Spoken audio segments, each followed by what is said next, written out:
Hi, this is Jonathan. It took a long time to decide whether to do this video. It's something that is really close to my heart. I'm going to stray a little bit from the usual topic about guitars and stuff. In this video, I'm going to share about my brush with depression.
Back in 1998, I was at the peak of my career. I was like doing a whole lot of production. I was touring with a great artist, a real famous artist, and life was good. I was having a lot of jobs, and there was money in the bank. The kids were up.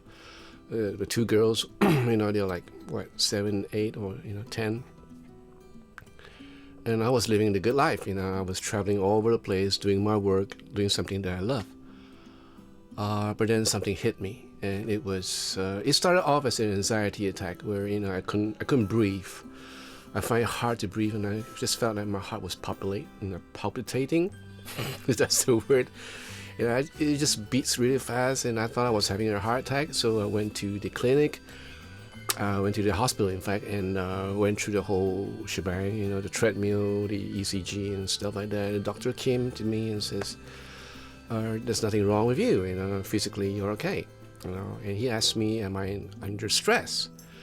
And at that time I was having a break of like 1.5 months of break, and I wasn't doing anything. I wasn't writing, I wasn't arranging, I wasn't playing any session, and probably that is the one that triggered it off, because I was so paranoid that I didn't have any work left, that no one would call me anymore. And this paranoia just grew and grew.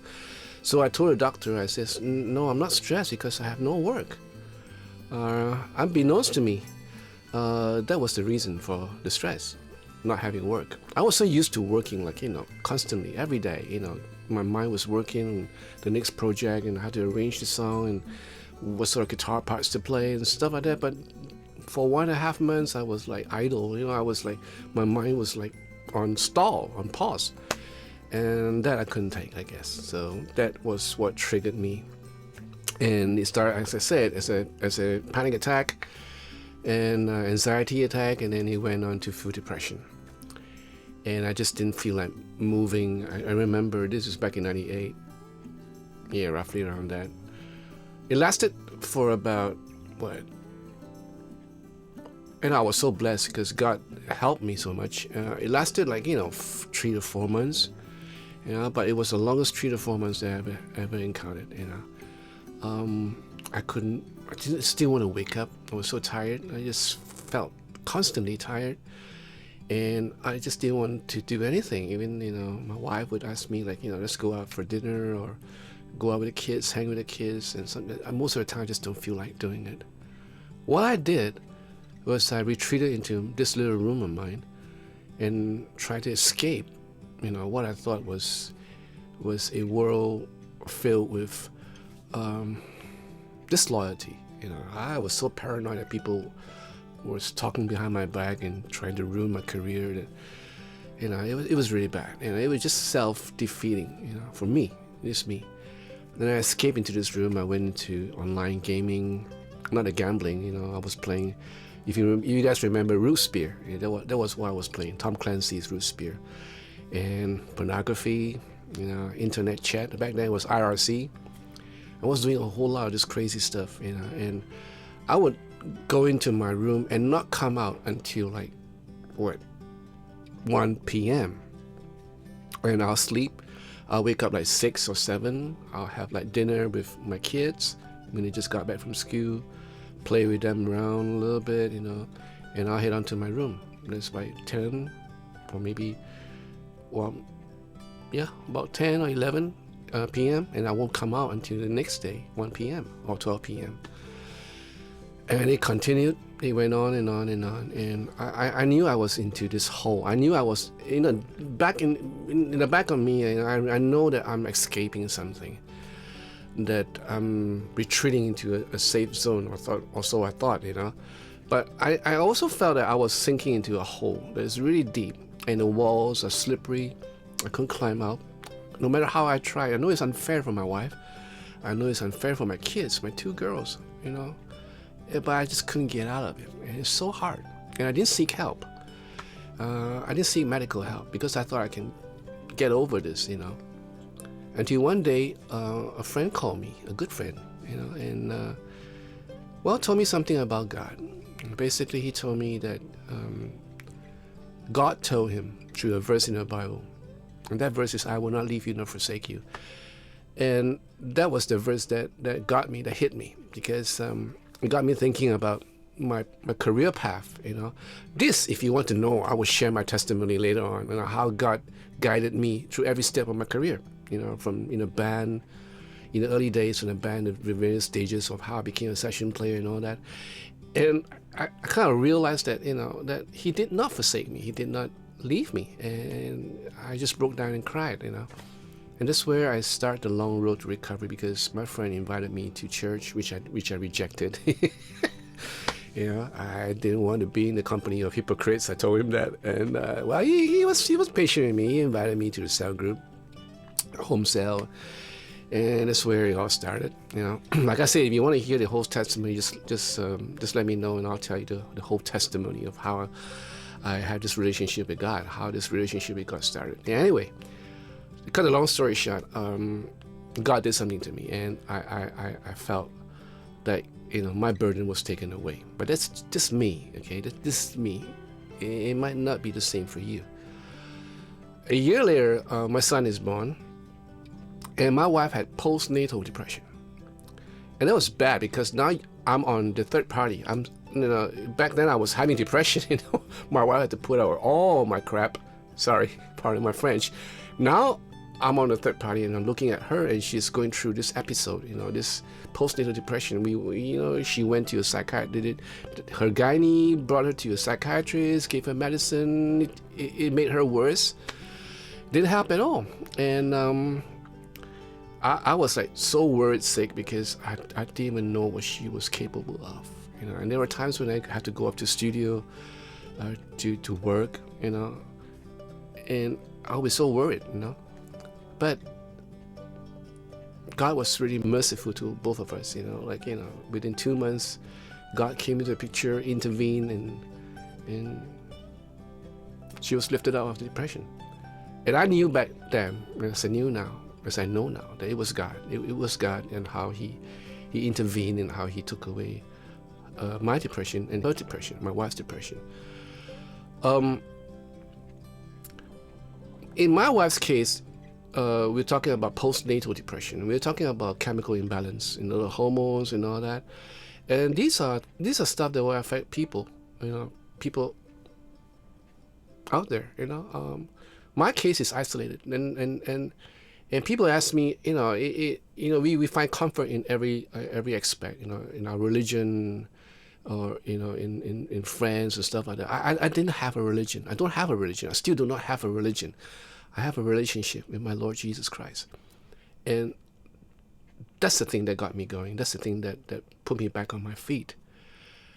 But there are guys out there who don't believe in all this. There are guys out there who clung on to the fact that there is no God, and who clung on to the fact that they can get by. And my heart goes out to these guys, because there's only so much we can do. If you're suffering from depression, there's only so much we can do, because we can't find a way out, and going to the doctors, going to the psychiatrist, having to take a whole bunch of medicine, sometimes it just doesn't help. And the worst thing is that when the society frown upon you and start thinking that you're kind of weird, that that you're just a weird guy, and it's hard to take. And in most cases, it makes the condition worse, because you get, you hide yourself in that shell, and you just can't break out, and it gets worse in time. And obviously, you'll know that some of these bad, really bad scenarios, a bad depression case will often end up in suicide, and I've seen a whole lot of this stuff in my line of work.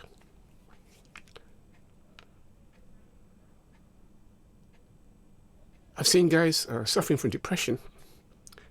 Yeah, I know how they feel, but sometimes they're so alone that they don't have anyone out there to reach out to. No friends, because friends will ostracize them, because, hey, you're a freak. I'm going to stay far away from you. You can't blame them, because they don't have the capability to deal with the condition. But you know what, guys? There's help out there. There's hotlines to call. People who are willing, who sacrifice their hours of the day to stand by on the phone to reach out to people like you. Pick up the phone and call them. And I'm sure you guys have good friends, even your parents, your siblings. Reach out to them and try to find comfort in every way that you can. I know there's a whole lot of stuff that's been written about depression, like, cycling helps in depression, buying guitars help in depression, playing music helps in depression. We have a whole lot of theory and stuff like that, but, when you're having the condition, it's really hard to deal with. And I empathize with you. I really do. But you know what? There is help out there. And when you're alone in the room, and if you're suffering from depression, and you're suffering from this deep set breakdown, like, you just don't know, and you have the inkling, the thought, the state of mind to know that something is not right. What you can do is to just say a simple prayer. And you don't have to light up candles and stuff like that. Just cry out to God and say, God, help me. If you don't want to do that, reach out to someone that you know. And to those guys who have friends or relatives having depression, reach out to them. This is December. This is the festive season. It's Christmas, it's Thanksgiving just passed, and there's going to be a new year. And there'll be lots of lonely people out there. Guys who don't have friends, guys who are alone, guys who just suffered a breakup in a relationship, who's been retrenched from work, who suffered a loss in the family, a loss individually, you know what? Reach out to them. Give a little piece of your heart to them. Love them. And if you have in your heart to reach out to someone who you know, who you suspect is going through certain turmoil internally, emotionally, give them a hug. You do not know how much a hug really means to someone like that. I'm sorry for being emotional in this video, right? And I seldom do this. You know, it's just as this subject is so close to my heart that I feel the need to make a video out of this. You know, and I hope you guys forgive me for this subject matter, because you know some of you guys just don't want to hear this, and I know some of you guys just don't want to hear about God. I won't apologize for that, because I love Jesus, I love God, and for me, He's the way, He's the truth, and He's the life. And He is the way out for me in every aspect of my life. Every time I face a difficulty, every time I face an obstacle, I go to Him first before anything else. And once you start doing that, you know, you kind of like get rid of all the build-ups, and that's one way to curb a full-blown attack of depression. So I wish you all well, and for those of you who are struggling with it, I want you to know that there are people out there who cares for you. You know, there are. You know, don't shortchange yourself. Life is so beautiful out there. You know, if you've been to places that I've been and seen the people that I've seen, there's so many things out there that's worth living for. And one last thing I want to tell you is, God loves you. I always will. He always will. So I want to thank you for sticking around in my sharing and in me bearing my heart. And I pray for all you out there that you will have the peace that surpasses all understanding, that's only from God Himself.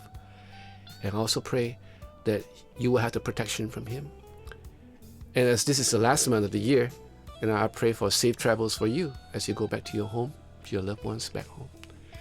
And remember, give a hug, show love, dispense love to those who you think needs it. So until the next video, you guys take care, and may God bless you. Ciao.